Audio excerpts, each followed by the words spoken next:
चलिए शुरू करते आज की बहुत रोचक, मनोरंजक और हैरान कर देने वाली कहानी। पुराने समय की बात है। सोमगढ़ नाम का एक सुंदर सा राज्य था, जिस पर एक राजा का शासन था। बेहद न्यायप्रिय और दिल से बहुत ही अच्छा। उसकी प्रजा उसे बहुत मानती थी। लेकिन राजा के जीवन में एक दुख का साया भी थी।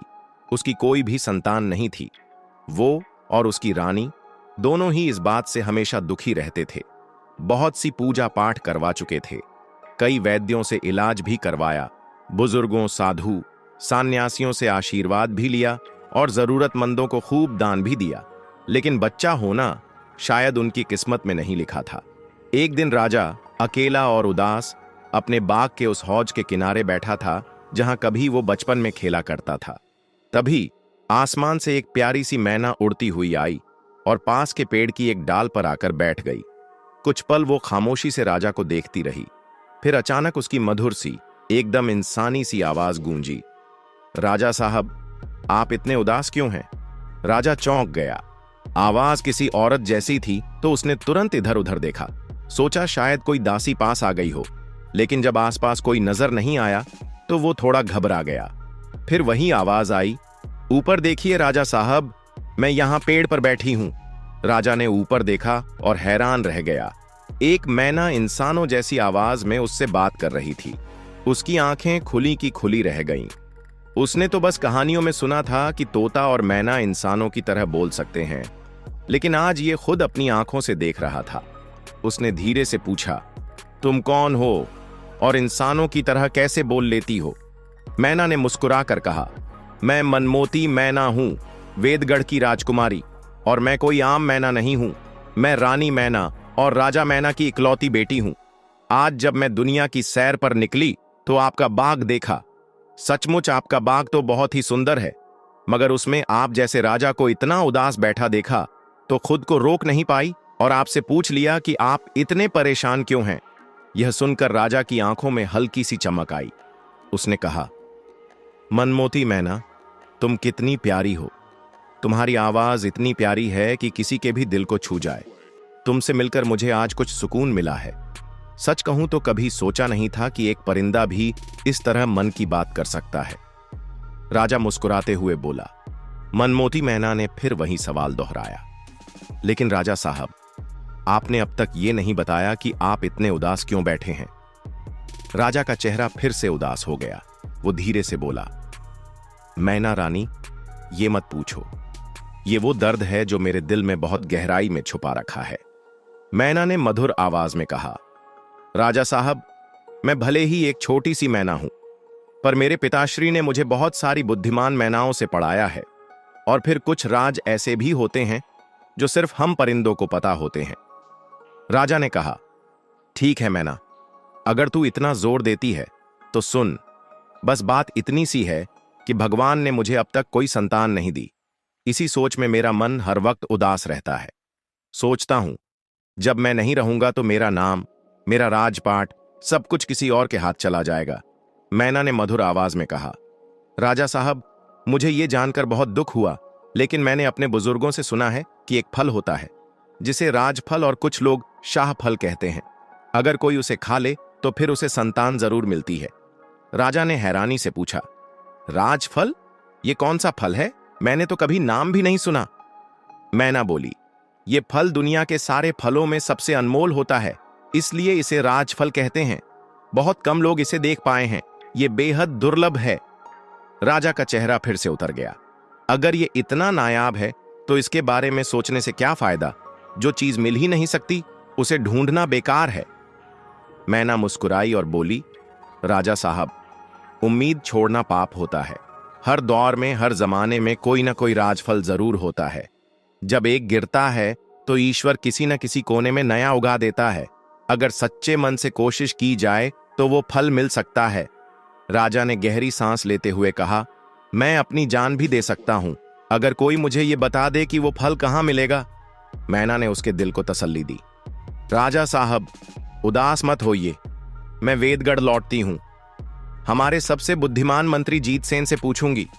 वो बहुत ज्ञानी हैं, शायद उन्हें राजफल के बारे में कुछ पता हो। मैं जल्दी लौटकर आपको बताऊंगी, फिर हम मिलकर योजना बनाएंगे। राजा की आंखों में पहली बार थोड़ी सी चमक लौटी। अगर तुम ये कर सकी मैना, तो मैं ये एहसान जिंदगी भर नहीं भूलूंगा।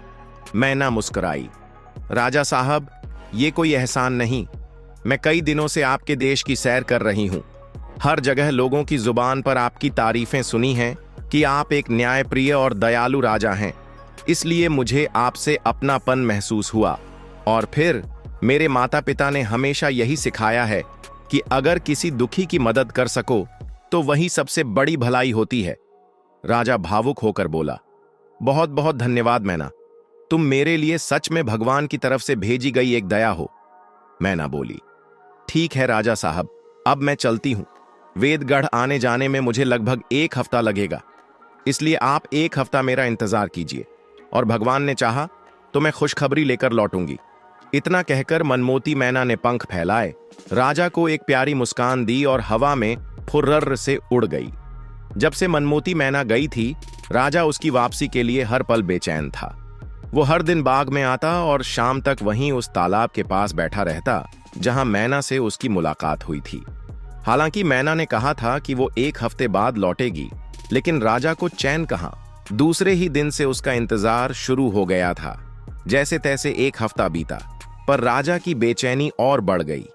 उसने मैना के बारे में किसी को कुछ नहीं बताया, यहां तक कि रानी को भी नहीं, क्योंकि बात ही कुछ ऐसी थी।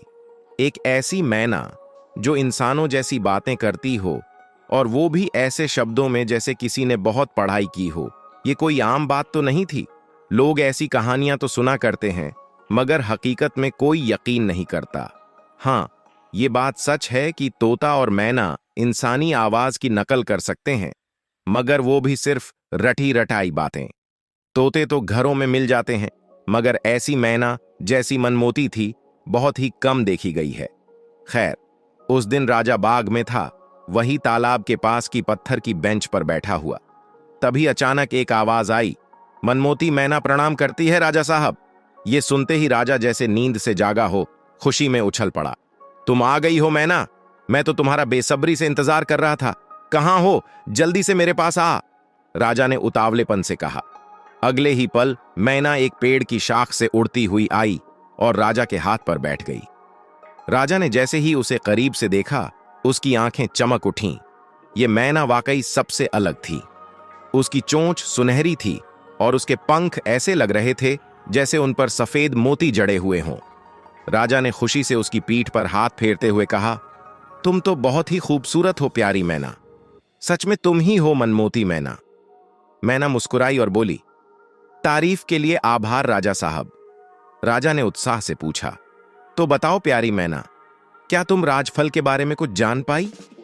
मैना बोली, जी हां राजा साहब, मैं पता लगाकर ही लौटी हूं। राजफल इस वक्त एक ऐसे टापू पर है जिसके चारों ओर खतरनाक मगरमच्छों से भरा समुंदर है।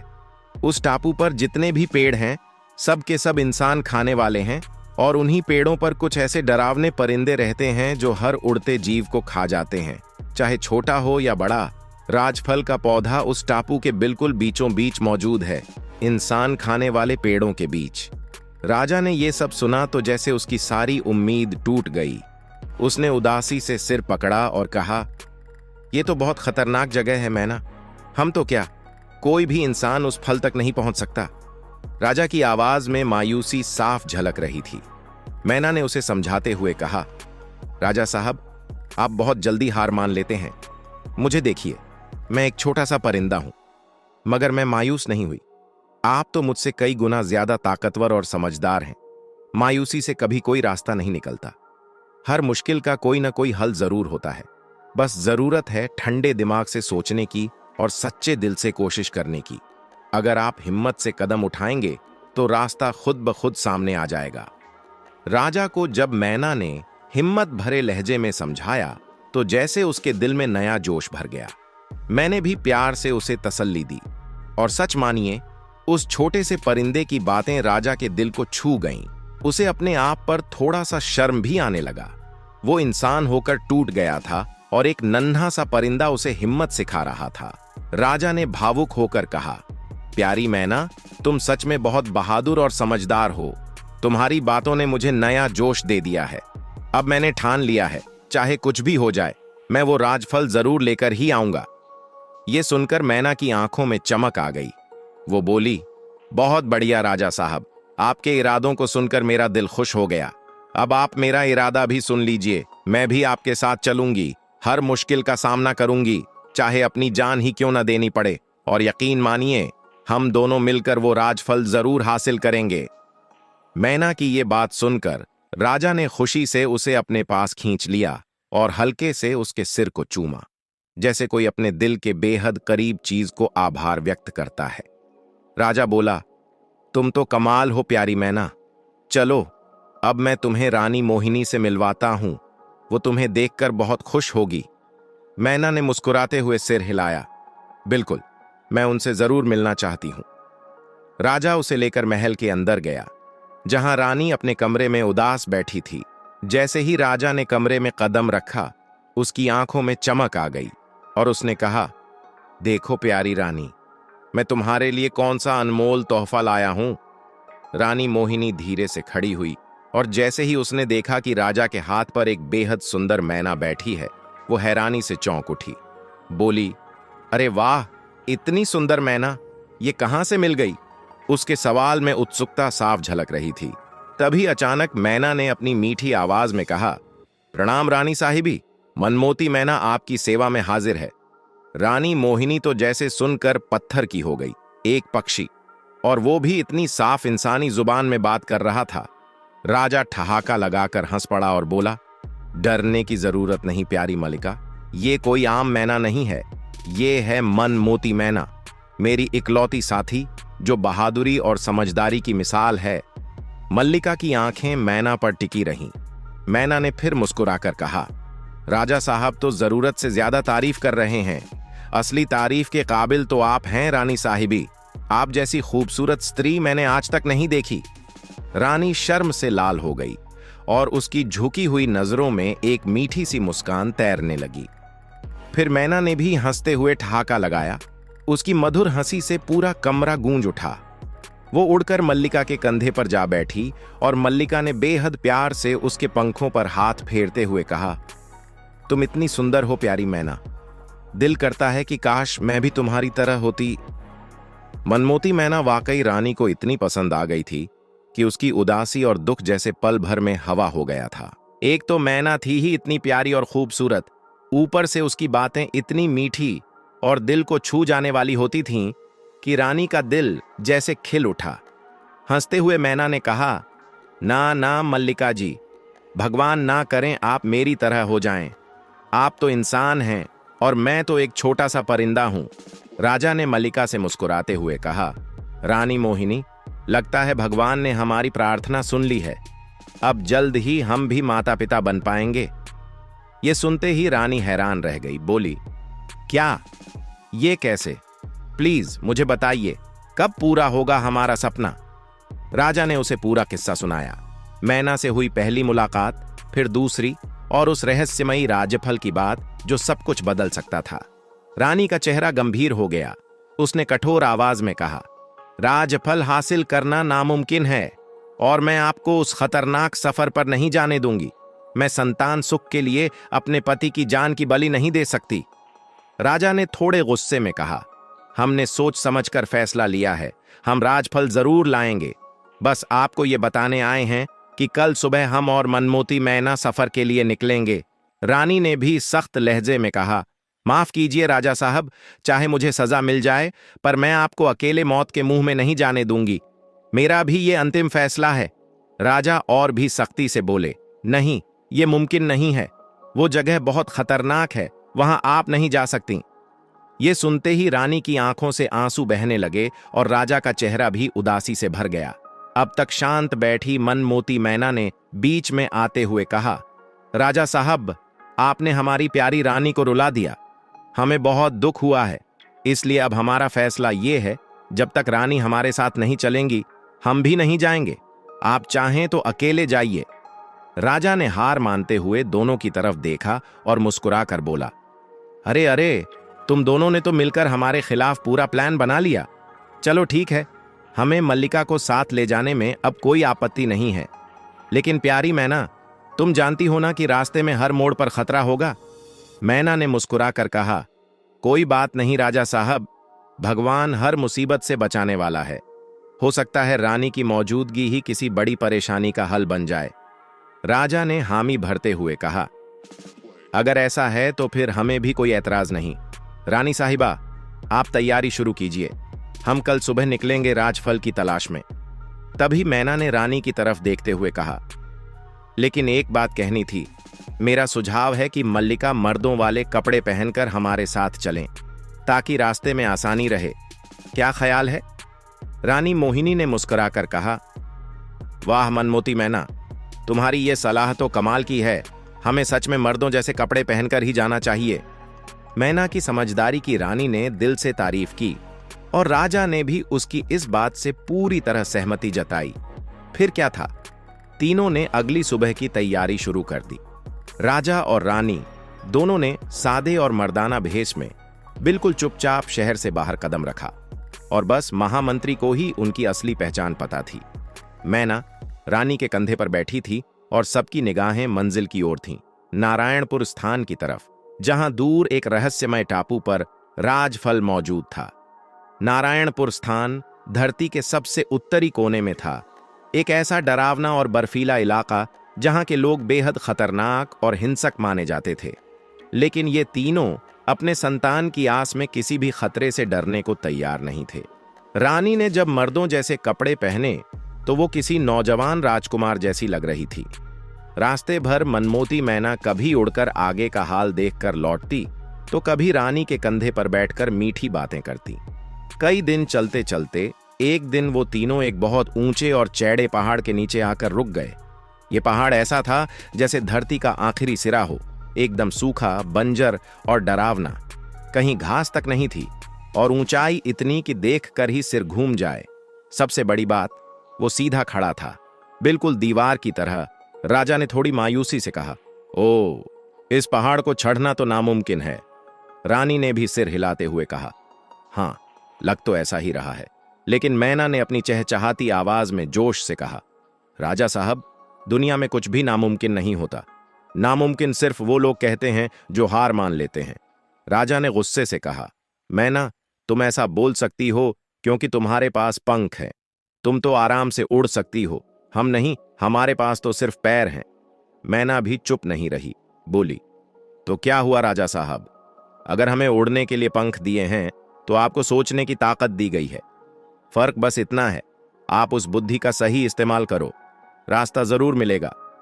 दोनों की बहस सुन रही रानी ने धीरे से बीच में कहा, अरे भाई, लड़ने से कुछ नहीं होगा, हमें कोई तरीका सोचना चाहिए इस पहाड़ को पार करने का। राजा ने हार मानते हुए कहा, मेरे दिमाग में तो कुछ नहीं आ रहा। ये तो ऐसी दीवार है जो आसमान तक जा रही है। अब बताओ, इसे कैसे पार करें? रानी थोड़ी देर चुप रही, फिर बोली, जब हम यहां तक आ गए हैं और अगर मैना की बात माने तो इस पहाड़ के पार ही नारायणपुर स्थान है, जहां राजफल है, तो अब लौटना तो कोई ऑप्शन नहीं है।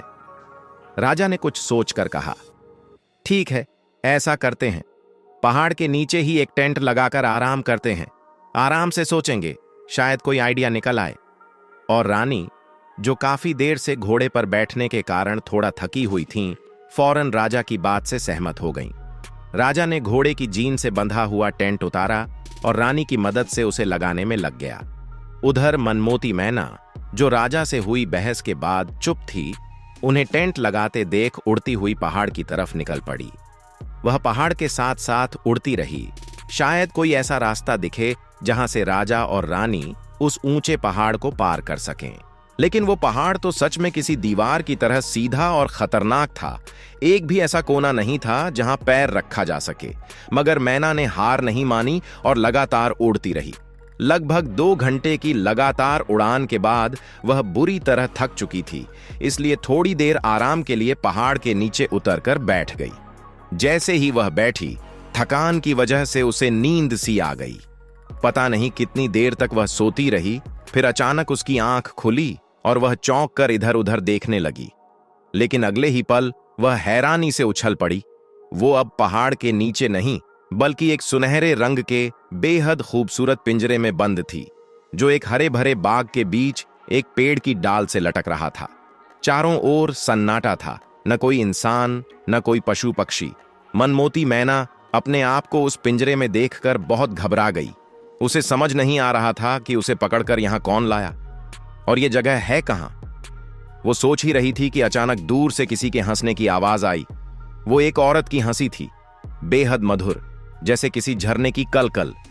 मैना ने सोचा, हो ना हो यही औरत उसे यहां लाने वाली है। फिर एक और हंसी सुनाई दी, इस बार किसी मर्द की। अब लगने लगा जैसे कोई मर्द और औरत दोनों कहीं पास ही बैठकर हंसी मजाक कर रहे हों। मैना ने उस तरफ ध्यान से देखा जिधर से ये आवाजें आ रही थीं, मगर वहां कोई दिखाई नहीं दे रहा था। वो सोच ही रही थी कि तभी उसकी आंखें चौंधियां गईं। उसने देखा सामने पेड़ों के बीच से राजा और रानी चले आ रहे हैं। वो दोनों एक दूसरे का हाथ थामे हंसते हुए ऐसे आ रहे थे जैसे कोई चिंता ही ना हो। मनमोती मैना तो हैरान रह गई। जैसे ही उसे समझ आया कि उसे कैद करने वाले और कोई नहीं बल्कि राजा और रानी ही हैं, तो उसे जबरदस्त गुस्सा आया। उसने सोच लिया कि अब वो उनसे जमकर झगड़ेगी। जब वो दोनों पिंजरे के पास पहुंचे तो मैना ने गुस्से में मुंह फेर लिया, लेकिन राजा और रानी ने उसकी तरफ देखा तक नहीं और हंसते हुए आगे बढ़ते चले गए। अब तो मैना का गुस्सा 7वें आसमान पर पहुंच गया। उसने चिल्लाते हुए कहा, राजा साहब, रानी मोहिनी, आखिर मैंने ऐसा क्या किया जो आपने मुझे कैद कर लिया? लेकिन वो दोनों ऐसे बढ़ते गए जैसे उन्होंने कुछ सुना ही ना हो। जिस पहाड़ के नीचे राजा और रानी ने टेंट लगाया था, उसी पहाड़ की सबसे ऊंची चोटी पर एक खतरनाक और मशहूर जादूगर का महल था, जो उसने बादलों के बीच छुपा रखा था और इसीलिए वो किसी को भी नजर नहीं आता था। उस पहाड़ की चोटी पर जो जादूगर रहता था, उसका नाम था ज्वाला जादूगर। वैसे तो वो काफी नरम दिल और मदद करने वाला था, किसी को बिना वजह कभी तकलीफ नहीं देता था। लेकिन साल में सिर्फ 3 दिन ऐसे आते थे जब उसे एक खास तंत्र करना पड़ता था। उस तंत्र में उसे इंसानी मांस खाना और खून पीना जरूरी होता था। वो भयानक दिन अब करीब आ रहे थे और ज्वाला जादूगर अपने महल के एक गहरे गुप्त कमरे में बैठकर यही सोच रहा था कि इस बार किसे पकड़कर लाया जाए। तभी उसके कमरे के कोने में रखे एक उल्लू की मूर्ति की आंखें अचानक चमकने लगीं और उन आंखों से तेज रोशनी की लहरें पूरे कमरे में फैल गईं। ज्वाला चौंक गया। उसने ध्यान से देखा और फिर आसमान की तरफ दोनों हाथ उठाकर कुछ मंत्र बुदबुदाए। जैसे ही उसने हाथ जोर से झटके, कमरे की एक दीवार रोशन हो उठी और उस दीवार पर उसे एक टेंट दिखने लगा। उस टेंट में राजा और रानी आराम से बैठकर बात कर रहे थे। ये देखकर ज्वाला की आंखों में लालच चमक उठा। मनुष्य खुद ही उसके पास चले आए थे। उसे अब किसी को पकड़कर लाने की जरूरत नहीं थी। उसने फिर से अपने हाथ घुमाए और अब वो मंजर और भी साफ हो गया, यहां तक कि राजा रानी के चेहरे भी करीब से नजर आने लगे। रानी की सुंदरता देखकर ज्वाला जादूगर दंग रह गया। इतनी खूबसूरत लड़की उसने पहले कभी नहीं देखी थी। उस वक्त रानी अपने असली लिबास में थी, क्योंकि वो खेमे में राजा के साथ अकेली थी। राजा के चेहरे पर चिंता की लकीरें साफ दिख रही थीं, जबकि रानी शांत लग रही थी। उसे भरोसा था कि मनमोती मैना जरूर कुछ रास्ता ढूंढकर वापस आएगी। ज्वाला रानी को देखता रहा, फिर अचानक अपनी जगह से उठा और दाहिना हाथ गोल घुमाते हुए एक तंत्र किया। उसी पल कमरे की दीवार में एक दरार सी उभरी और उसमें से सुनहरे रंग का छोटा कछुआ बाहर निकल आया। कछुए ने इंसानी आवाज में कहा, कछुआ हाजिर है मालिक, आदेश दीजिए। उसकी आवाज बेहद विनम्र थी। ज्वाला ने गंभीर लहजे में कहा, पहाड़ के नीचे 2 इंसान हैं, एक मर्द और एक औरत। दोनों को तुरंत महल में लाने का इंतजाम करो। कछुए ने सिर झुकाकर कहा, बहुत अच्छा मालिक, सुनहरी कछुआ अभी उन्हें लेकर आता है। लेकिन तभी वो कुछ कहते कहते रुक गया। ज्वाला जादूगर ने हैरानी से कहा, बोलो बोलो, चुप क्यों हो गए? आज पहली बार तुमने मगर शब्द का इस्तेमाल किया है। सुनहरी कछुए ने थोड़ी धीमी आवाज में जवाब दिया, आका, जहां तक मेरी समझ है, उन दोनों इंसानों के साथ एक मैना भी है, जो इंसानों की तरह बात करती है, बहुत ही समझदार और चालाक है। मेरा अंदाजा कहता है कि वो मैना हमारे लिए मुश्किल खड़ी कर सकती है। ज्वाला जादूगर थोड़ी देर चुप रहा, फिर बोला, अच्छा, ये बात है, चलो अभी पता करते हैं। उसने अपनी दोनों उंगलियों को इस तरह फैलाया कि उनके बीच में थोड़ा सा खाली जगह बन गया। अब वो उसी जगह को गौर से देखने लगा और फिर जैसे जैसे उसकी नजर तेज हुई, उसे मनमोती मैना एक पत्थर पर बैठी हुई नजर आई। उसकी आंखें बंद थीं। ज्वाला कुछ पल उसकी तरफ देखता रहा। पहले उसके चेहरे पर चिंता के भाव थे, फिर उसकी आंखों में हल्की सी मुस्कान तैर गई। उसने धीरे से अपनी उंगलियों को मोड़कर मुट्ठी बनाई और फिर उस पर कुछ बुदबुदाकर फूंक मारी। जैसे ही उसने मुट्ठी खोली, उसमें से सुनहरे रंग की शहद की मक्खियों का एक झुंड उड़ता हुआ कमरे में फैल गया। चारों तरफ हल्की हल्की भिनभिनाहट गूंजने लगी। फिर ज्वाला जादूगर ने उनसे कहा, सुनो सुनहरी मक्खियों, क्या तुम मेरा हुक्म मानोगी? मक्खियों की आवाज गूंजी, हम तैयार हैं आका, बताइए हमें क्या करना है। जादूगर बोला, तो सुनो, पहाड़ के नीचे एक पत्थर पर एक मैना बैठी है। पहले उसे डंक मारकर बेहोश कर दो, फिर उसे उठाकर बाग में ले आओ। मक्खियों ने जवाब दिया, आपका हुक्म माना जाएगा आका। और फिर वो सब झुंड बनाकर टूटी दीवार से बाहर उड़ गईं। इसके बाद ज्वाला जादूगर ने कछुए की तरफ देखा और बोला, अब तुम भी जाओ और उन इंसानों को ले आओ। मैना की फिक्र मत करना, सुनहरी मक्खियां उसे ले आएंगी। मैं उसे बाग के सुनहरे पिंजरे में बंद कर दूंगा। कछुए ने हामी भरी और कहा, हां आका, मैं उन मक्खियों की ताकत को जानता हूं। अब मैना की कोई चिंता नहीं। इतना कहकर वो कछुआ अचानक वहां से गायब हो गया और टूटी दीवार फिर से जुड़ गई। ज्वाला जादूगर जैसे ही कछुआ गया, कमरे से बाहर निकला और तेजी से चलते हुए एक लंबे गलियारे में बढ़ गया। जहां गलियारा खत्म होता था, वहां एक विशाल दरवाजा था।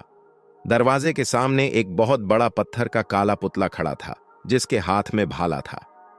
जैसे ही जादूगर उसके करीब पहुंचा, वो पुतला हिलने लगा और उसने हाथ में पकड़ा भाला नीचे झुका दिया। उसी पल दरवाजा अपने आप खुल गया और ज्वाला जादूगर अंदर दाखिल हुआ। अंदर का नजारा छेंका देने वाला था। एक बेहद विशाल और सपना जैसा सुंदर बाग उसके सामने था।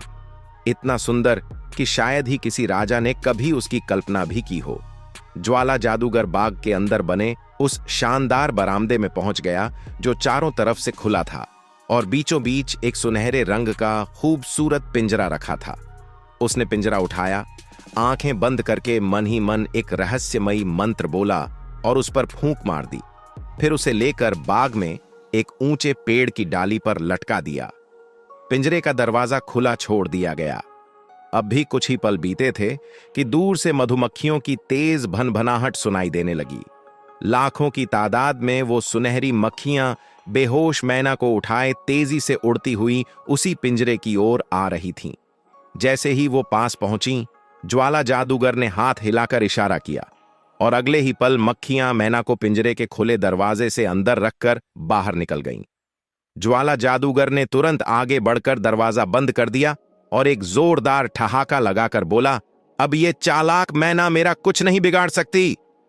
ये कहते हुए वो फिर से बरामदे की तरफ बढ़ने लगा, लेकिन अब भी वह वहां पहुंचा भी नहीं था कि अचानक हवा में एक तेज सी आवाज हुई और सुनहरी कछुआ उड़ता हुआ उसके सामने आकर जमीन पर उतर गया।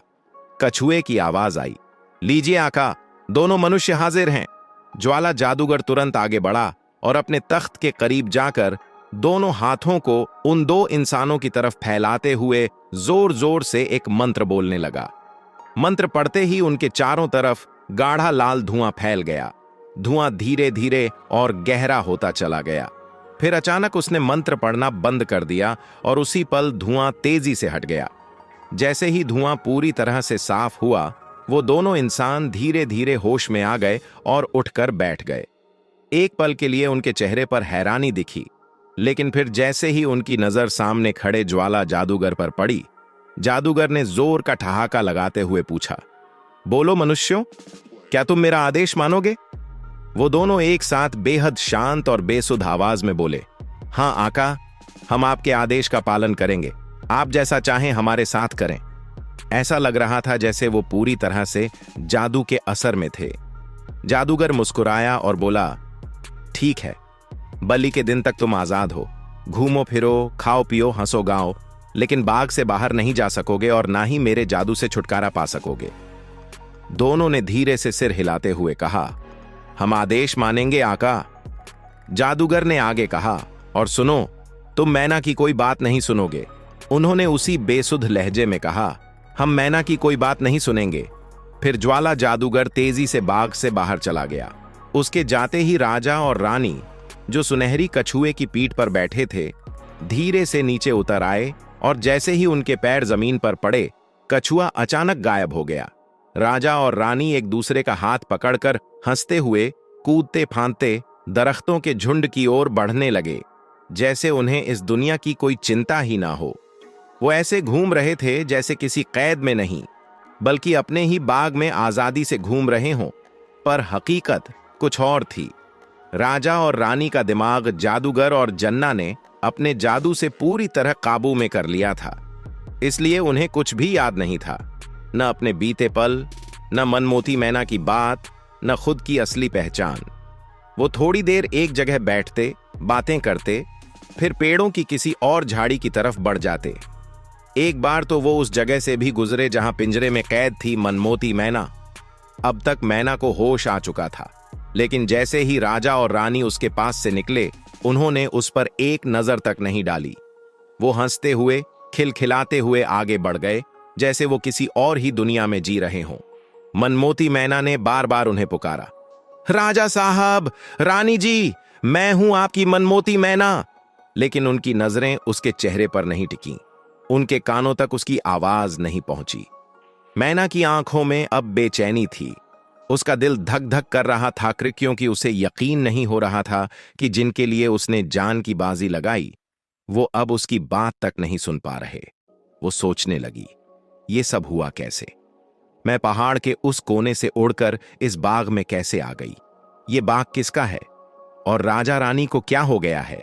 अभी वो यही सब सोच ही रही थी कि फिर से राजा और रानी उसके पिंजरे के पास आए। इस बार वो रुके। राजा ने रानी की तरफ देखकर कहा, देखो रानी, कितनी खूबसूरत मैना है ना? ऐसा लग रहा है जैसे हमने इसे पहले कहीं देखा है। रानी कुछ कहती, उससे पहले मैना ने खुद जवाब दिया, राजा साहब, मैं हूं आपकी मनमोती मैना। क्या आप मुझे नहीं पहचानते? लेकिन राजा ने उसकी तरफ देखते हुए कहा, वाह, कितनी प्यारी आवाज है, काश हमें इसकी बातें समझ आती। रानी ने मुस्कुराकर कहा, हां राजा साहब, ये मैना तो दिल को छू लेने वाली है। काश इसका मालिक इसे मुझे दे दे। मैं इसके बदले में जो मांगे वो देने को तैयार हूं। मनमोती मैना सब समझ चुकी थी। राजा और रानी जादू के गहरे असर में थे। वो उसकी भाषा ही नहीं समझ पा रहे थे, लेकिन रानी की आंखों में जो सच्चा प्यार था, उसने मैना को अंदर तक छू लिया। वो बेहद भावुक हो गई, लेकिन अब वो जानती थी उसे अकेले ही कुछ करना होगा, कुछ ऐसा जिससे राजा रानी को उनके असली होश वापस आ जाए। राजा और रानी गहरी सांस लेते हुए वहां से आगे बढ़ गए, और मनमोती मैना बस हैरान परेशान सोचती रह गई, आखिर ये सब किसका रचा हुआ जादू है?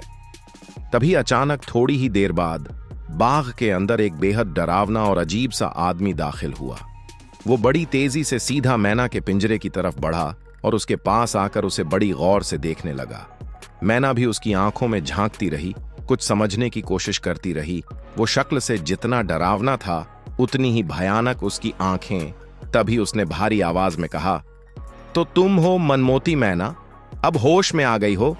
मुझे पता चला है कि तुम बहुत चालाक हो, लेकिन याद रखना, अब तुम दुनिया के सबसे ताकतवर जादूगर ज्वाला के कब्जे में हो, और यहां तुम्हारी कोई चालाकी नहीं चलेगी। मैना ने घबराए बिना उसकी आंखों में आंखें डालकर कहा, तो तुम हो ज्वाला? उस अजीब इंसान ने सीना ठोकते हुए गर्व से कहा, हां हां, मैं हूं ज्वाला, जादूगरों का राजा। मैना ने हल्की मुस्कान के साथ बहुत शांत अंदाज में कहा, मगर मैंने तो सुना है कि असली ताकतवर लोग दिखावे से दूर रहते हैं। मैं तो बस एक सीधी सादी सी चिड़िया हूं, तुम्हारे सामने तो कुछ भी नहीं हूं, एक छोटा सा परिंदा। मेरी क्या औकात तुम्हारे सामने? उसकी ये बात सुनकर ज्वाला का चेहरा चैड़ा हो गया। वो अपनी तारीफ से फूला नहीं समा रहा था। उसने खुश होकर कहा, तुम तो वाकई समझदार हो। जो हमारी तारीफ करता है वो हमें पसंद आता है। अगर तुम वादा करो कि मेरे खिलाफ कुछ नहीं करोगी, तो मैं तुम्हें इस पिंजरे से आजाद कर सकता हूं और अपने साथ रख सकता हूं। मैना ने बड़ी सादगी और मासूमियत से जवाब दिया, तुम जैसे ताकतवर जादूगर से भला मैं क्या लड़ाई कर सकती हूं? मुझे तो ये बाग बहुत प्यारा लगा। इतनी खूबसूरत जगह तो मैंने कभी देखी ही नहीं।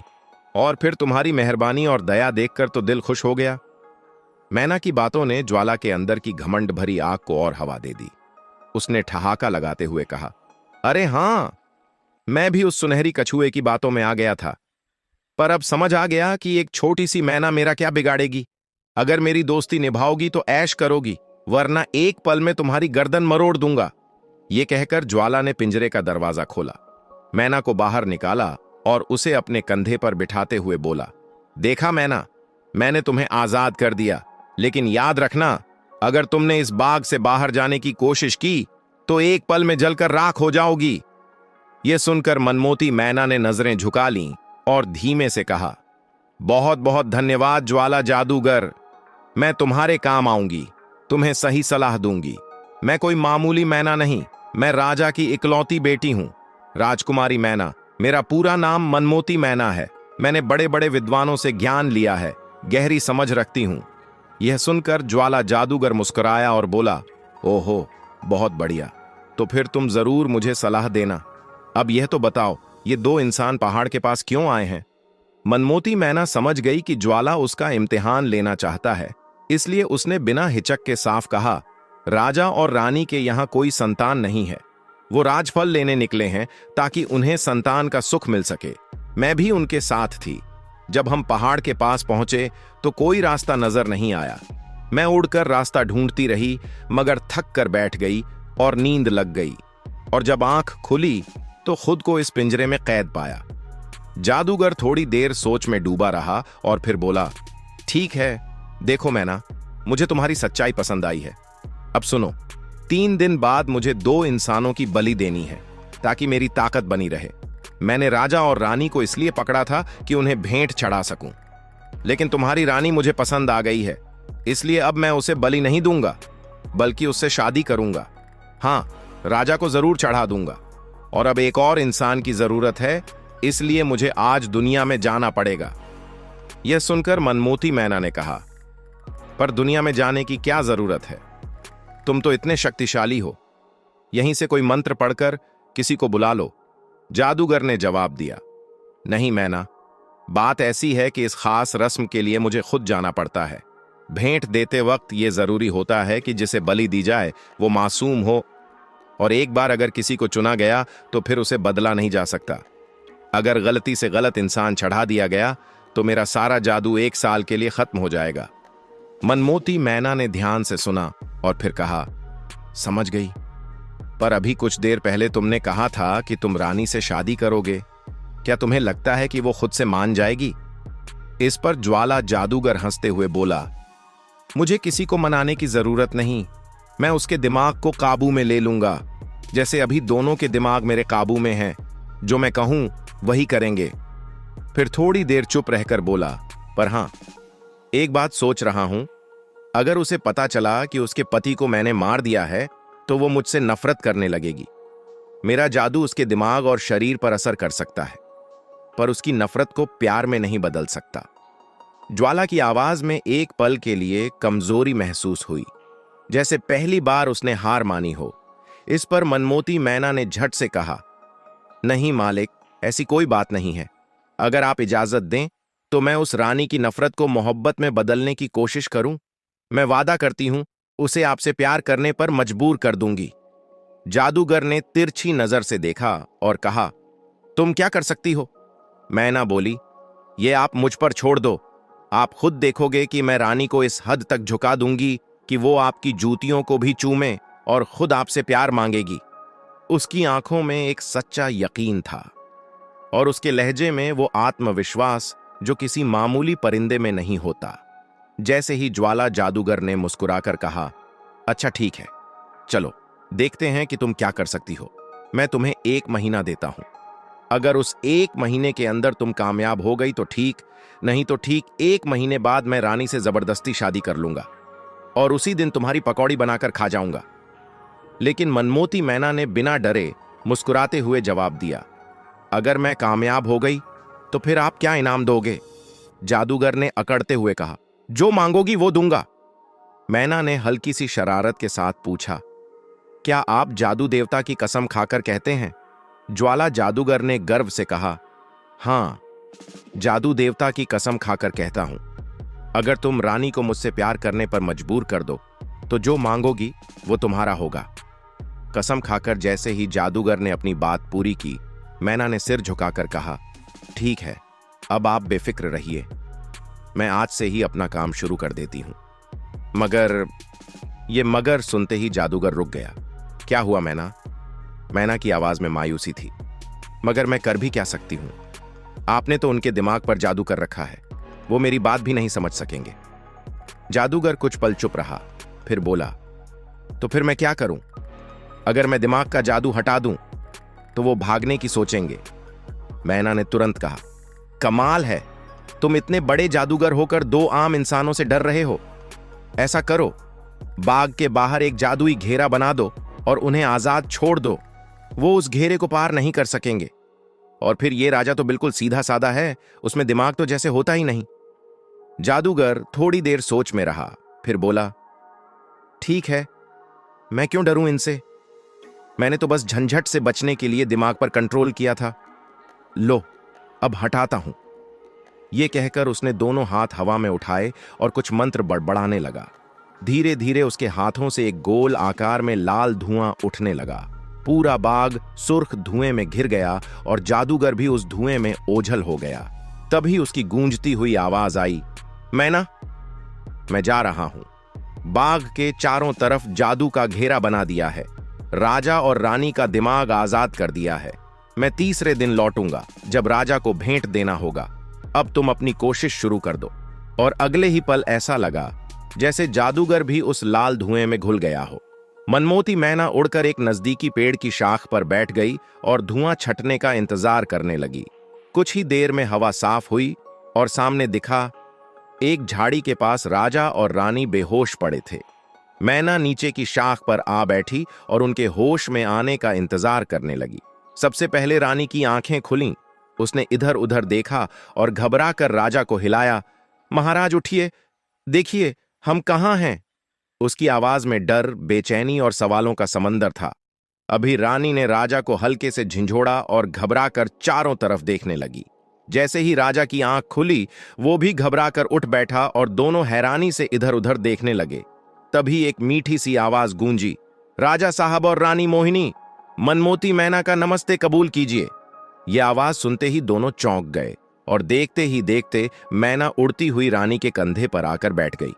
रानी ने प्यार से उसके पंखों पर हाथ फेरा और मुस्कुरा दी, पर हैरानी अब भी बाकी थी। राजा ने धीरे से पूछा, मैना, हम कहां हैं? ये बाग किसका है? हम तो पहाड़ के पास अपने टेंट में थे, फिर यहां कैसे पहुंच गए? तब मनमोती मैना ने पूरे धैर्य और समझदारी से अब तक की सारी कहानी उन्हें सुनाई। कैसे उसने ज्वाला जादूगर को अपनी बातों में उलझाकर उसे भरोसे में लेकर उनके दिमाग को उसके जादू से आजाद कराया। जब मैना ने यह बताया कि 3 दिन बाद वही ज्वाला जादूगर राजा को बलिदान करने वाला है, तो रानी की आंखों से आंसू बहने लगे। राजा ने घबरा कर कहा, अरे मोहिनी, तुम क्यों रो रही हो? अभी तो मैं जिंदा हूं। रानी ने रोते हुए कहा, मगर वो जादूगर तो बहुत ताकतवर है, मैं बहुत डर गई हूं।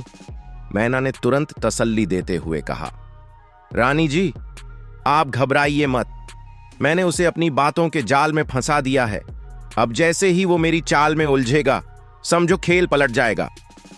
रानी ने फिर भी थोड़ी घबराई सी आवाज में कहा, ये सब बातें हैं, वो तो एक बेहद खतरनाक इंसान है, हम उसके शिकंजे में फंसे हैं। मेरा तो दिल बैठा जा रहा है। राजा ने एकदम आत्मविश्वास से कहा, मोहिनी, क्या तुम हमें इतना कमजोर समझती हो? हम यूं ही हार मानने वाले नहीं हैं। हम उसका सामना करेंगे और उस जालिम जादूगर की ताकत को मिट्टी में मिला देंगे। मनमोती मैना ने भी जोश से कहा, और मैं भी आपके साथ हूं। मैं उसे ऐसा सबक सिखाऊंगी कि उसकी आने वाली पीढ़ियां भी कांपेंगी। रानी ने आंखों में नई चमक के साथ कहा, अब मुझे भी हिम्मत मिल रही है, मैं भी साथ हूं। अब रोने का नहीं, लड़ने का वक्त है। अगर हिम्मत दिखाई जाए तो वही जादूगर भी घुटनों पर आ सकता है। मैना मुस्कुराई और बोली, राजा साहब, अब हमारे पास सिर्फ 3 दिन है और इन 3 दिनों में हमें ज्वाला जादूगर को हर हाल में हराना है। राजा ने गंभीर होकर पूछा, क्या कोई प्लान है तुम्हारे पास? मैना बोली, एक दमदार तरकीब है, मगर एक शर्त है। आपको मुझ पर पूरा भरोसा करना होगा और जो मैं कहूं वही करना होगा। राजा और रानी दोनों ने सिर हिलाया, क्योंकि अब तक उन्होंने देख लिया था कि ये छोटी सी मैना कितनी समझदार है। उसी ने तो उनकी याददाश्त लौटाई है, वरना वो तो अब तक किसी जादू के असर में रहते। मैना ने कहा, तो फिर तय रहा। 3 दिन बाद जब ज्वाला जादूगर आपको बलिदान करने आए, उस वक्त आप मेरा कमाल देखना। बस एक प्रार्थना है, रानी मोहिनी, आपको ऐसे दिखाना होगा जैसे आप उस जादूगर से थोड़ा लगाव रखने लगी हैं। रानी ने एकदम पीछे हटते हुए कहा, नहीं, मैं कभी उसकी तारीफ नहीं कर सकती। और अगर तुम्हारी तरकीब फेल हो गई तो? अगर राजा को कुछ हो गया तो? मैना हंस पड़ी और बोली, रानी जी, मुझ पर भरोसा कीजिए, फिर देखिए क्या होता है। मैं सिर्फ एक परिंदा नहीं, आपके लिए लड़ने वाली एक सच्ची साथी हूं। और फिर तय हो गया। अब जो कुछ भी मनमोती मैना कहेगी वो वैसा ही करेंगे। वो एक बहुत ही बड़ा हाल था, जिसके बीचों बीच एक सोने का सिंहासन रखा हुआ था। उस सिंहासन पर शान के साथ ज्वाला जादूगर बैठा था। उसके सिर पर इंसानी हड्डियों से बना एक डरावना ताज था और उसके सामने एक इंसानी कंकाल को खड़ा किया गया था, जिस पर वो हाथ रखे बैठा था, जैसे कोई अजीब सी शक्ति समेट रहा हो। उसके चारों ओर अजीब अजीब जानवरों जैसे दिखने वाले डरावने लोग मंडरा रहे थे और ठीक बगल में सोने के झूले पर बैठी थी मैना, जिसने ज्वाला को यकीन दिला दिया था कि रानी मोहिनी अब उससे प्यार करने लगी है। यही सोचकर ज्वाला जादूगर बेहद खुश था, लेकिन उस तख्त के सामने एक खौफनाक दृश्य था। एक नौजवान का कटा हुआ सिर जमीन पर पड़ा था और उसकी लाश पास ही फर्श पर बेजान पड़ी थी। एक झल्लाद अपने हाथ में एक बड़ी डरावनी कुल्हाड़ी ली खड़ा था। ज्वाला जादूगर ने गुस्से में कहा, इस लाश को हटाओ और राजा रानी को अंदर लाओ। एक पल में ही वो लाश गायब कर दी गई और राजा रानी को पकड़कर अंदर ले आए। ज्वाला की आंखों में जुनून चमक रहा था। उसने आदेश दिया, इस राजा को देवता की भेंट चढ़ा दो। झल्लाद ने राजा को गर्दन से पकड़कर उसकी गर्दन लकड़ी पर झुका दी। रानी ये सब देखती रह गई। उसकी आंखों में डर था, वो एकदम पत्थर बन गई थी। लेकिन तभी मनमोती मैना उड़ती हुई आई और रानी के कंधे पर बैठ गई। फिर उसके कान में धीमे से बोली, रानी मोहिनी, हिम्मत रखिए, राजा साहब को कुछ नहीं होगा। उसी वक्त ज्वाला ने कड़कती आवाज में पूछा, क्यों रानी मोहिनी, क्या तुम हमसे प्यार करती हो? क्या तुम हमसे शादी के लिए तैयार हो? रानी का दिल तो चाहा कि गुस्से में उसे 2-4 सुनाए, लेकिन मैना पहले ही उसे समझा चुकी थी। अगर उसने इनकार किया तो राजा की जान नहीं बच पाएगी। उसने अपने आंसू रोके, दिल कड़ा किया और हां में सिर हिला दिया। ज्वाला जादूगर खुशी से उछल पड़ा और बोला, बहुत खूब, अब तुम चाहो भी तो मना नहीं कर सकती। फिर उसने झल्लाद को इशारा किया और झल्लाद ने अपना भयानक कुल्हाड़ा हवा में उठाया। उसी पल एक भयानक चीख पूरे हाल में गूंज उठी। लेकिन उस चीख में एक और आवाज भी थी। वह थी मैना के परों की तेज फड़फड़ाहट और झल्लाद की चीख। जैसे ही कुल्हाड़ी ऊपर उठी, मैना फुर्ती से उड़ी और अपनी नुकीली चोंच झल्लाद की आंख में घोंप दी। उसकी भयानक चीख से सब सहम गए और कुल्हाड़ी हाथ से छूटकर जमीन पर गिर पड़ी। रानी मोहिनी तुरंत आगे बढ़ी और वहीं कुल्हाड़ी उठाकर झल्लाद की गर्दन अलग कर दी। यह सब कुछ इतनी तेजी से हुआ कि हर कोई सन्न रह गया। ज्वाला को जैसे होश आया, वो गुस्से में कांप रहा था। उसकी आंखें आग उगल रही थीं। उसने दांत पीसते हुए कहा, मैना, तूने अपनी मौत को और भी दर्दनाक बना लिया है। अब तुम दोनों को मेरे गुस्से से कोई नहीं बचा सकता। लेकिन मैना बिना डरी तुरंत बोली, पहले मेरी पूरी बात तो सुन लीजिए, उसके बाद जो सजा देना चाहें मंजूर है। ज्वाला जादूगर ने गुस्से से कहा, जल्दी बोलो, क्या कहना चाहती हो? मेरे पास टाइम नहीं है। इसके बाद अगर कुछ काम का नहीं निकला तो दर्द भरी सजा के लिए तैयार हो जाओ। मैना ने बिना डरे कहा, पहले आप राजा की टांग से कपड़ा हटाकर तो देखिए। जादूगर ने हैरानी से पूछा, क्या है वहां? तभी जल्दी से राजा की टांग से कपड़ा हटाया गया और वहां एक गहरा पुराना घाव दिखाई दिया। जादूगर की आंखें सिकुड़ गईं। उसने पूछा, ये क्या है? मैना बोली, राजा, इस जख्म की वजह से पूरी तरह फिट नहीं है। अगर इनकी भेंट चढ़ा दी जाती तो 1 साल के लिए आपका सारा जादू खत्म हो जाता और आप कुछ भी नहीं कर पाते। मेरी नजर अचानक इस पर पड़ गई थी, इसलिए मजबूरी में मुझे जल्लाद की आंखों पर धूल झोंकनी पड़ी। वो सारी बात विस्तार से बताते हुए सोच रही थी। शुक्र है 1 दिन पहले ही रानी ने राजा को घायल कर दिया था, पर यह बात वो जादूगर को नहीं बता सकती थी। ज्वाला जादूगर का गुस्सा अब थोड़ा ठंडा हुआ। उसने धीरे से कहा, ओह हाँ, घाव तो है, लेकिन रानी ने जल्लाद को क्यों बंद करवा दिया? रानी ने हल्की कांपती आवाज में कहा, मैं आपकी होने वाली पत्नी हूं और आपसे दिल से जुड़ गई हूं। मुझे डर था कहीं जल्लाद अंधा होने के बावजूद राजा को मार न दे और आपका जादू हमेशा के लिए चला जाए। आप फिर बस एक आम इंसान बनकर रह जाते। जादूगर ने कुछ पल सोचा और फिर बोला, ठीक है रानी, तुमने सही किया। अब आगे क्या करना है? मैना ने गहरी सांस लेकर कहा, अब हमें राजा को बाग के कमरे में ले जाना होगा। उसकी मरहम पट्टी करेंगे। जब ठीक हो जाएगा तभी भेंट चढ़ेगी। किसी और की तो अब बलि दी नहीं जा सकता, क्योंकि राजा का नाम पहले ही तय हो चुका है। जादूगर ने हामी भरी और कहा, ठीक है, तुम और रानी मिलकर इसे बाग वाले कमरे में ले जाओ। इतना कहकर उसने हवा में हाथ घुमाया और वहां मौजूद सारी डरावनी छायाएं पल भर में गायब हो गईं। फिर वो खुद भी फुर्र हो गया। रानी और मैना ने मिलकर राजा को सहारा देकर कमरे में पहुंचाया। रानी की हालत बेहद उलझन भरी थी। जो कुछ हुआ था इतनी तेजी से हुआ कि उसका दिमाग अब भी सही से काम नहीं कर रहा था। मैना ने धीरे से उसके कंधे पर हाथ रखा और बोली, हिम्मत रखिए रानी, मैं अभी आती हूं। यह कहकर मैना बाहर चली गई। कुछ देर बाद वो लौटी तो उसकी चोंच में कुछ पत्ते थे। उसने कहा, ये सूरजबूटी के पत्ते हैं, इन्हें रगड़कर लेप बनाओ और राजा की टांग पर लगाओ। रानी ने जल्दी से वो पत्ते लिए, पास ही पड़े एक पत्थर पर उन्हें कूटा, लेप बनाया और फिर वो लेप धीरे धीरे राजा की टांग पर बांध दिया। मैना ने मलका से कहा, शाम तक ये घाव काफी हद तक भर जाएगा। रानी ने चिंता से पूछा, अब क्या होगा? राजा साहब कब तक होश में आएंगे? मैना ने उसे तसल्ली देते हुए कहा, राजा साहब को कुछ नहीं होगा, थोड़ी ही देर में होश आ जाएगा।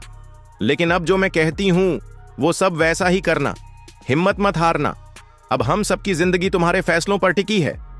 रानी ने एक लंबी सांस ली, जैसे मन का सारा डर सीने में दबाकर रख लिया हो। तभी एक तेज धमाके जैसी आवाज हुई और कमरे में धुएं का एक बादल सा फैल गया। उस धुएं में से सुर्ख रंग का एक छोटा सा बोना निकला। उसकी आवाज गूंज उठी, रानी साहिबा की सेवा में सुर्ख बोना हाजिर है। रानी चौंक गई। उसकी तरफ देखते हुए पूछा, क्या बात है? बोने ने कहा, ज्वाला जादूगर आपको याद कर रहे हैं और तुरंत अपने कमरे में बुलाया है। रानी ने बस इतना कहा, ठीक है, तुम जाओ, हम आते हैं। बोना एक झटके में गायब हो गया। रानी ने मैना की तरफ देखा तो मैना उड़कर उसके कंधे पर आ बैठी और उसके कान में फुसफुसाते हुए कुछ समझाने लगी। दूसरी तरफ ज्वाला जादूगर एक चमकदार कमरे में एक बड़ी सी राजसी चारपाई पर तकिया लगाए बैठा था। उसके हाथ में शराब का जाम था, जिसे वो धीरे धीरे पी रहा था। अचानक उसने एक झटका दिया और सामने की दीवार रोशनी से भर गई। दीवार पर एक नजारा उभरा, जिसमें रानी राजा की टांग पर लेप लगा रही थी। कुछ देर तक वह चुपचाप देखता रहा, फिर एक और झटका देकर वो सीन गायब कर दिया। इसके बाद उसने जमीन की तरफ एक मंत्र बोलकर हाथ हिलाया और वहां से धुएं का एक गुब्बार उठा। उसमें से वही सुर्ख बोना निकला और बोला, आज्ञा दीजिए मालिक। जादूगर ने कहा, रानी के पास जाओ और कहना कि मैं उन्हें याद कर रहा हूं, अभी हमारे पास आए। बोना बोला, जैसा आदेश, और वो भी पल में गायब हो गया। कुछ ही देर बाद रानी की मधुर आवाज कमरे के दरवाजे से सुनाई दी, रानी आपकी सेवा में हाजिर है। जादूगर चौंका और दरवाजे की तरफ देखा, जहां रानी शालीनता के साथ कमरे में दाखिल हो रही थी। आओ रानी मोहिनी, मैं तो तुम्हारा ही इंतजार कर रहा था, हमारे पास आकर बैठो। रानी धीमे कदमों से जादूगर के पास चारपाई पर बैठ गई। जादूगर मुस्कुराते हुए बोला, मैं बहुत खुश हूं कि दुनिया की सबसे खूबसूरत औरत मेरी पत्नी बनने वाली है। मैंने सोच लिया है, राजा जैसे ही पूरी तरह ठीक हो जाएगा, उसकी बलि देकर मैं तुमसे शादी कर लूंगा। रानी ने गहरी सांस लेते हुए कहा, जैसा आप चाहें। ये मेरी खुशकिस्मती होगी कि इतना शक्तिशाली जादूगर मेरा जीवन साथी बनेगा। ये सुनकर जादूगर का सीना गर्व से और चौड़ा हो गया। रानी ने उसके हाथ से जाम लेकर दोबारा भरकर उसे थमाया, जिसे जादूगर ने एक ही सांस में खत्म कर दिया। रानी ने फिर से जाम भर दिया। उसका दिल ये सब करने से कतरा रहा था, पर मजबूरी थी। और मनमोती मैना ने भी तो यही कहा था, यह सब तो करना ही पड़ेगा। जैसे ही रानी ने धीरे से कहा, मुझे आपसे शादी करने में कोई परेशानी नहीं है, लेकिन वो अपनी बात अधूरी छोड़ देती है। ज्वाला जादूगर अचानक चौंक कर सीधा बैठ गया और गुस्से में बोला, तुम मुझसे वादा कर चुकी हो, अब पीछे नहीं हट सकती, वरना तुम्हारा अंजाम बहुत बुरा होगा। रानी घबरा कर फौरन बोली, नहीं नहीं, मैं इनकार नहीं कर रही, मैंने जो वादा किया है वो निभाऊंगी, मैं आपसे ही शादी करूंगी। पर उसकी आंखों में कुछ और छुपा था। फिर वो धीरे से बोली, लेकिन एक बात है, मैं कभी मां नहीं बन सकी, राजा भी मुझे औलाद नहीं दे पाया, और शायद इसी वजह से अब मैं उनसे नफरत करने लगी हूं। मुझे बच्चों की बहुत चाह है, बहुत ही ज्यादा। रानी की आवाज में एक टूटा हुआ एहसास था। ज्वाला जादूगर उसे गौर से देखा और सोच में पड़ गया। फिर सवाल किया, अगर मुझसे भी तुम्हें औलाद ना हुई तो? रानी थोड़ी देर चुप रही, फिर आहिस्ता से बोली, एक बुजुर्ग ने मुझे बताया था कि अगर मैं राजफल खा लूं तो मैं मां बन सकती हूं। क्या आप वो फल मुझे लाकर देंगे? उसकी आंखों में उम्मीद की चमक थी, आवाज में ममता की तड़प। ज्वाला जादूगर ने कुछ सोचते हुए कहा, एक पल ठहरो, और अपने हाथ हवा में उठाकर कोई मंत्र बुदबुदाने लगा। अचानक दीवार हिलने लगी और वहां पर वही सुनहरी कछुआ बाहर आया, जो सोने जैसा चमक रहा था। कछुए ने कहा, क्या हुक्म है मेरे मालिक? ज्वाला जादूगर ने आदेश दिया, राजफल लाने का तरीका बताओ। सुनहरी कछुआ ने कहा, आका, राजफल एक ऐसे समुंदर के पार है जहां आदमखोर मगरमच्छ तैरते हैं। उसके बाद आता है एक भयानक जंगल, जिसमें खतरनाक परिंदे हैं जो किसी भी जिंदा चीज को चीर डालते हैं। वहां से राजफल लाना सिर्फ एक बहादुर इंसान के बस की बात है। जादूगर सोच में पड़ गया और फिर पूछा, तो फिर उसे कौन ला सकता है? सुनहरी कछुआ ने जवाब दिया, आका, सिर्फ राजा ही उसे ला सकता है, अगर वो चाहे। जादूगर झल्लाकर बोला, नहीं, राजा को हम इस खतरनाक मिशन पर नहीं भेज सकते। आखिर उसे हमें भेंट देना है। अगर उसे कुछ हो गया तो? कछुआ चुप नहीं हुआ। उसने फिर कहा, तो फिर एक रास्ता और है। आप अपने गले का ये जादुई हार राजा के गले में डाल दीजिए, तब उस पर कोई जादू असर नहीं करेगा और ना ही आदमखोर मगरमच्छ उसे नुकसान पहुंचा पाएंगे। ज्वाला जादूगर गुस्से में झल्लाकर बोला, नहीं नहीं, हम अपना हार किसी को नहीं दे सकते। अगर हमने ये हार उतार दिया तो हमारी सारी ताकत चली जाएगी, फिर हम भी आम इंसानों जैसे हो जाएंगे। रानी ने उसकी आंखों में झांकते हुए नरम और भरोसे भरे लहजे में कहा, यह तो बस कुछ वक्त की बात है। जब राजा राजफल लेकर लौट आएगा तब आप अपना हार वापस ले लेना और फिर उसे जो करना हो कर लेना। इतना कहकर रानी ने धीरे से अपना हाथ जादूगर के कंधे पर रख दिया, जैसे किसी तूफान को शांति देने की कोशिश हो। ज्वाला जादूगर थोड़ी देर चुप रहा, फिर बोला, ठीक है, हम अपना हार राजा को दे देंगे, लेकिन ये तो बताओ, वो जंगल और वो आदमखोर परिंदों से कैसे बचेगा? ये कहते ही उसने सुनहरी कछुए की तरफ देखा।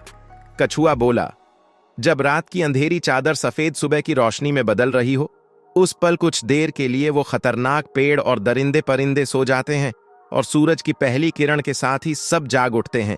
वही एक मौका है जब राजफल को बिना नुकसान के हासिल किया जा सकता है। ज्वाला जादूगर गहरी सोच में डूब गया, फिर बोला, ठीक है, कल सुबह होने से पहले तुम राजा को अपनी पीठ पर बिठाकर समुंदर पार करवाना। मेरे इस हार की वजह से मगरमच्छ तुम्हें कुछ नहीं कह पाएंगे और फिर जंगल से राजफल लेकर वापस आना। सुनहरी कछुआ मुस्कुराया और बोला, बहुत अच्छा मेरे मालिक, अब आप अपने बाग से वो जादुई सुरक्षा घेरा हटा दें ताकि मैं सुबह राजा को लेकर निकल सकूं। इतना कहते ही वो चमकता हुआ सुनहरी कछुआ अचानक हवा में गायब हो गया। ज्वाला जादूगर ने गहरी सांस लेते हुए अपना चमकदार हार गले से उतारा और रानी की तरफ बढ़ा दिया, फिर बोला, इसे राजा को दे देना और सुबह होते ही सुनहरी कछुए के साथ उसे रवाना कर देना। अब तुम जाओ, मुझे थोड़ी देर आराम करना है। रानी ने चुपचाप वो हार लिया और एक प्याले में शराब भरकर जादूगर के हाथ में थमा दी। फिर बिना कुछ कहे वो कमरे से बाहर निकल गई। जैसे ही रानी अपने कमरे में पहुंची, उसने देखा कि राजा को होश आ चुका था और वो मनमोती मैना से कुछ बात कर रहे थे। राजा ने जैसे ही रानी को देखा, मुस्कुराकर बोला, आओ रानी मोहिनी, आओ, अब कैसी हो? रानी ने पास जाकर पूछा, अब आप कैसे महसूस कर रहे हैं?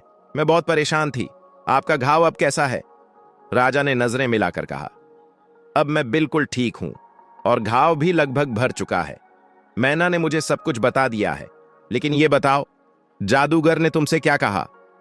रानी ने धीरे धीरे सारी बातें दोनों को बता दी। तभी मैना ने राजा की तरफ देखा और बोली, आप चिंता मत करें, ऊपर वाला हमारे साथ है। जब आप बेहोश थे, उस वक्त मुझे नींद में परियों की दुनिया से एक बूढ़े संत ने दर्शन दिए। मैंने उनसे मदद की गुजारिश की थी और उन्होंने कहा था कि अगर ज्वाला जादूगर के गले से हार उतार लिया जाए तो वो अपनी सारी ताकत खो देगा और एक आम इंसान बन जाएगा। और जब वो सो रहा हो, तब उसके सिर के पास जो 3 खोपड़ियां हैं, वहीं पर काली मूर्ति के हाथ में जो भाला है, उसी भाले से एक साथ तोड़ दिया जाए तो जादूगर का अंत हो जाएगा। मैना की बात सुनकर राजा और रानी कुछ पल के लिए शांत हो गए। फिर रानी ने मुस्कुराकर कहा, हार मेरे पास है, मैं ले आई हूं। रानी ने धीरे से वो हार उठाया और राजा के गले में डालते हुए बोली, कल सुबह जंगल जाने के लिए तैयार रहिए। राजा ने सिर हिलाकर हां कहा और अगली सुबह की तैयारी में लग गया। सुबह होते ही राजा सुनहरी कछुए के साथ चल पड़ा। दोनों समुद्र के किनारे पहुंचे। हल्की ठंडी हवा चल रही थी और आसमान में हल्का उजाला फैलने लगा था। कछुए ने कहा, राजा साहब, जल्दी से मेरी पीठ पर चढ़ जाइए। सूरज उगने में बस कुछ ही पल बाकी हैं। हमें समुंदर पार करना है। राजा ने बिना वक्त गंवाए कछुए की मजबूत पीठ पर चढ़ाई की और उसी पल सुनहरी कछुआ तेजी से समुंदर में कूद गया। लहरें पीछे छूटती गईं और उनका सफर शुरू हो गया। करीब 10 मिनट की तेज रफ्तार तैराकी के बाद जब दूसरा किनारा नजदीक आया, सुनहरी कछुए ने रुककर कहा, राजा साहब, मैं यहीं किनारे पर आपका इंतजार करूंगा। आप फटाफट जंगल में दाखिल हो जाइए, क्योंकि सुबह होने ही वाली है। इस वक्त जंगल के आदमखोर पेड़ और डरावने पक्षी गहरी नींद में हैं, लेकिन जैसे ही सूरज की पहली किरण पड़ेगी, ये सब जाग जाएंगे। ये सुनते ही राजा ने एक लंबी छलांग लगाई और कछुए की पीठ से उतरकर सीधे जंगल की ओर दौड़ पड़ा। घना अंधेरा और चारों तरफ सन्नाटा था। राजा ने अपनी तलवार म्यान से निकाली और हाथ में कसकर थाम ली। फिर शुरू किया उस खास फल की तलाश, यानी राजफल की, जो पूरे जंगल में सिर्फ एक बार उगता है। काफी देर तक इधर उधर भटकने और अंधेरे में झांकने के बाद भी उसे कुछ नहीं मिला। राजा के माथे पर चिंता की लकीरें उभर आईं, क्योंकि अब सुबह होने ही वाली थी और जैसे ही सूरज की पहली किरण जमीन पर पड़ेगी, पूरा जंगल जाग जाएगा। तभी राजा अचानक पलटा और उसकी नजर एक बड़े काले पेड़ के नीचे उस पौधे पर पड़ी जो अब तक अंधेरे में छुपा हुआ था। उसका रंग इतना गहरा था कि वो दिखाई ही नहीं दे रहा था। उस पौधे पर सिर्फ एक ही फल था, गाढ़े काले रंग का, और उसके चारों तरफ बस 4 छोटी पत्तियां थीं। राजा की आंखों में चमक आ गई। ये वही है, यही है राजफल। बिना एक पल गंवाए राजा ने तलवार से फल को अलग किया और जल्दी से अपनी जेब में रख लिया और फिर पूरी जान लगाकर वापस किनारे की तरफ दौड़ पड़ा। तभी जंगल के कोनों से पत्तों की सरसराहट सुनाई देने लगी और दूर दूर से परिंदों की डरावनी आवाजें गूंजने लगीं। राजा समझ गया, सुबह हो चुकी है और पूरा जंगल अब जाग गया है। पीछे से आदमखोर पेड़ों की लंबी शाखाएं हवा को चीरती हुई उसकी तरफ लपकने लगीं। पेड़ों के बीच से डरावने परिंदे उड़ने लगे और राजा अब अपनी पूरी ताकत लगाकर दौड़ रहा था। उसकी सांसें तेज थीं। तलवार से वो हर लपकती शाखा को काटता हुआ आगे बढ़ रहा था। हर कदम के साथ समय की रेत जैसे हाथ से फिसल रही थी, लेकिन हार मानना जैसे उसने सीखा ही न हो। समुंदर के किनारे खड़ा सुनहरी कछुआ जोर जोर से चिल्ला रहा था, राजा साहब, जल्दी आओ, जल्दी। दूर से खून जैसे लाल रंग वाले खतरनाक परिंदे भी उड़ते हुए किनारे तक पहुंच चुके थे। कछुए की आवाज में बेचैनी साफ झलक रही थी। राजा ने बिना देर किए दूर से ही छलांग लगाई और सीधा कछुए की पीठ पर आ गिरा। जैसे ही राजा सवार हुआ, सुनहरी कछुआ पानी में डुबकी लगाकर तेजी से तैरने लगा। परिंदे पानी की सतह पर ही घूमते रह गए, बेचैन लेकिन बेबस। कुछ देर की रफ्तार भरी तैराकी के बाद समुंदर का दूसरा किनारा आ गया और वहां से राजा और सुनहरी कछुआ सीधे पहुंच गए ज्वाला जादूगर के किले के अंदर। किनारे पर पहुंचकर कछुए ने कहा, राजा साहब, अब आप मेरी पीठ से उतर जाइए, सीधा रानी के कमरे में जाएं और उन्हें राजफल दे दीजिए। ज्वाला अब भी सो रहा होगा, जब वो उठेगा तो मैं उसे सब कुछ समझा दूंगा। राजा ने बिना कोई सवाल किए कछुए की पीठ से उतरते ही उसे देखा और पल भर में वो सुनहरी कछुआ वहां से गायब हो गया। तभी मनमोती मैना ने राजा को देखा और जोर से चिल्लाई, राजा साहब आ गए, राजा साहब आ गए। उसकी आवाज सुनकर रानी चौंक गई और जैसे ही उन्होंने राजा को दरवाजे से अंदर आते देखा, वो खुशी से दौड़कर उनके पास आ गई। रानी की आंखों में आंसू थे, लेकिन चेहरा खुशी से चमक रहा था। शुक्र है आप आ गए, मैं तो सोच सोचकर ही पागल हो गई थी, रानी ने भावुक होकर कहा। मैना ने राजा से बताया, जब से आप गए हैं रानी रोती भी रहीं और दुआ भी करती रहीं। अब आपको देखकर बहुत खुश हैं। राजा हल्का सा मुस्कुराया और अपनी जेब से शाह फल निकालकर रानी को दिया। लो, फटाफट खा लो। रानी ने वो फल ध्यान से देखा और फिर बिना वक्त गंवाए उसे खा लिया। फिर मैना ने कहा, अब जल्दी चलो, झल्लाद के स्याह बुत से खंजर भी हासिल करना है। रानी ने तुरंत कहा, हाँ हाँ राजा साहब, जल्दी चलिए, ज्वाला जादूगर अब भी गहरी नींद में है, वरना अगर वो जाग गया तो मुश्किल हो जाएगी। राजा ने सिर हिलाया और दोनों तेजी से बाहर निकल पड़े। रानी उसके पीछे थी और मैना रानी के कंधे पर बैठी थी। जब वो वहां पहुंचे तो राजा ने रानी को रुकने का इशारा किया और चुपचाप उसके अंदर दाखिल हो गया। जैसे ही राजा अंदर गया, उसकी नजर उस डरावने काले बुत पर पड़ी जो बिल्कुल मूर्ति की तरह खड़ा था, लेकिन राजा के गले में ज्वाला जादूगर का हार होने की वजह से वो बुत एकदम शांत खड़ा रहा।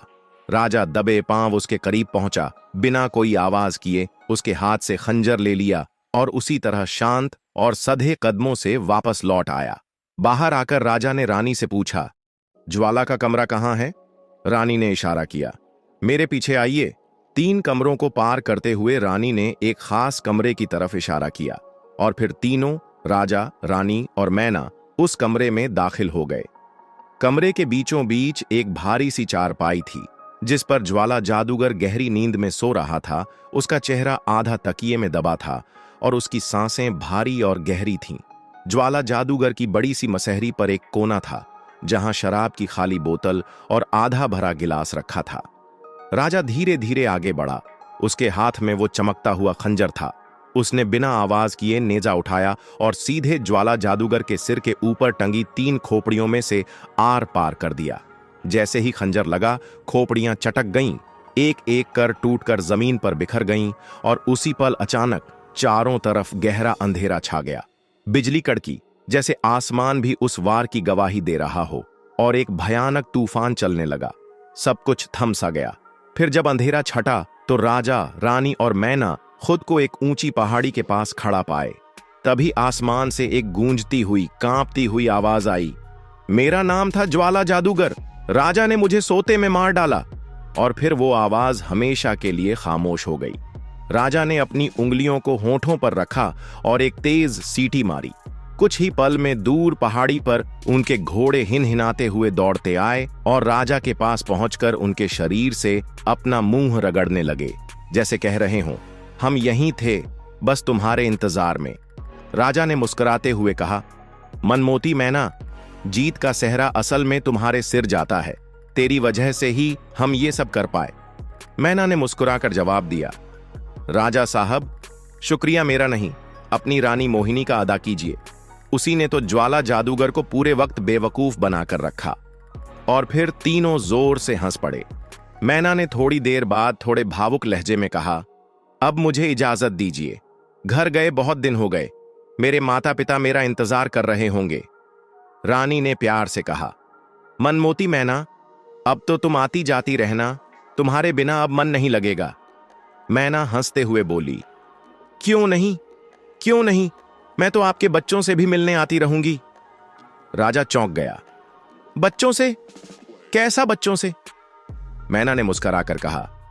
बुजुर्ग बाबा ने बताया था, राजा के घर जल्द ही 2 जुड़वा बच्चों का जन्म होगा, एक बेटा और एक बेटी, और मैंने उनके नाम भी सोच लिए हैं। राजा ने हैरानी से पूछा, कौन से नाम?